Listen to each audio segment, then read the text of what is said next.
قال فما خطبكم أيها المرسلون۔ قال، اس نے کہا، فما خطبکم، بس کیا ہے تمہارا کام، ایہا، اے المرسلون، بھیجے ہوئے، یعنی فرشتوں۔ اس نے کہا کہ اے فرشتوں، تمہارا معاملہ کیا ہے؟ سورۃ الحجر آیت 57۔ ابراہیم said, then what is your business here, O messengers؟ ابراہیم علیہ السلام نے ملائکہ سے بیٹے کی خوشخبری سننے اور اس پر اطمینان کا اظہار کرنے کے بعد ان سے پوچھا، فما خطبکم، یعنی شأنکم، کہ تم کس اہم کام کے لیے آئے ہو۔ خطب کا لفظ اہم کام کے لیے بولا جاتا ہے، کیونکہ فرشتوں کا نزول اہم کاموں کے لیے ہوتا ہے۔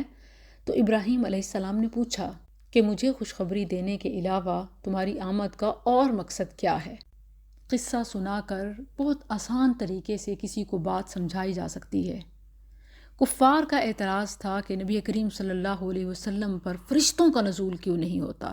اسی صورت کی آیت 7 میں ان کا قول نقل کیا، لو ما تأتینا بالملائکۃ ان کنت من الصادقین، کہ اگر آپ سچے رسول ہیں تو آپ کے ساتھ فرشتے کیوں نہیں آتے؟ وہاں اللہ سبحانہ و تعالیٰ نے مختصر جواب دیا کہ ما ننزل الملائکۃ الا بالحق وما كانوا اذا منظرین، ہم فرشتوں کو نہیں اتارتے مگر حق کے ساتھ۔ اور اب یہاں دو واقعات کے ذریعے سے انہیں تفصیلاً سمجھایا کہ یاد رکھو، فرشتے یا تو کسی کے لیے رحمت لے کر آتے ہیں، جیسے ابراہیم علیہ السلام کے لیے خوشخبری لے کر آئے، یا پھر وہ کسی پر زحمت بن کر آتے ہیں۔ تو تم سوچ لو کہ تم کس چیز کی مستحق ہو۔ ظاہر ہے کہ رحمت کے حقدار تو نہیں، اب کیا اس حق کے ساتھ فرشتوں کو بلوانا چاہتے ہو جسے لے کر وہ قوم لوط پر اترے؟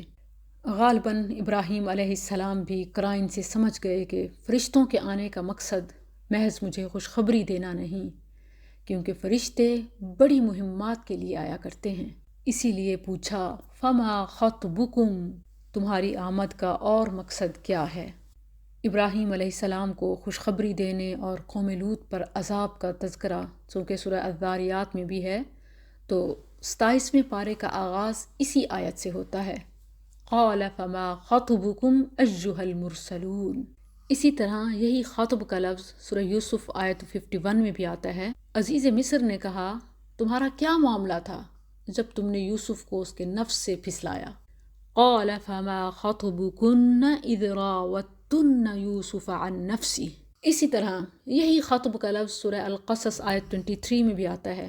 سیدنا موسیٰ علیہ السلام نے جب سیدنا شعیب علیہ السلام کی دو بیٹیوں کو دیکھا کہ وہ اپنے ریوڑ کو پانی پلانے کے لیے دور ٹھہری ہیں، تو ان سے پوچھا، قال ما خطبکما، اس نے کہا تمہارا معاملہ کیا ہے؟ اور یہاں ابراہیم علیہ السلام کا فرشتوں سے پوچھنا، فما خطبکم ایہا المرسلون، اے فرشتو تمہارا معاملہ کیا ہے؟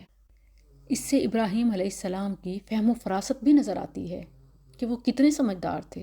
کہا جاتا ہے کہ وہ 3 بڑے فرشتے تھے، تو ابراہیم علیہ السلام سمجھ گئے، کیونکہ اس سے پہلے انہیں اسماعیل علیہ السلام کی خوشخبری مل چکی تھی، اور اس کے لیے ایسے گروپ کی شکل میں فرشتے نہیں آئے تھے، تو اسی لیے پوچھا۔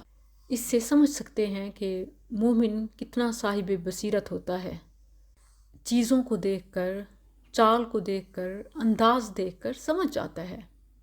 تو ابراہیم علیہ السلام سمجھ گئے اور اسی لیے پوچھا۔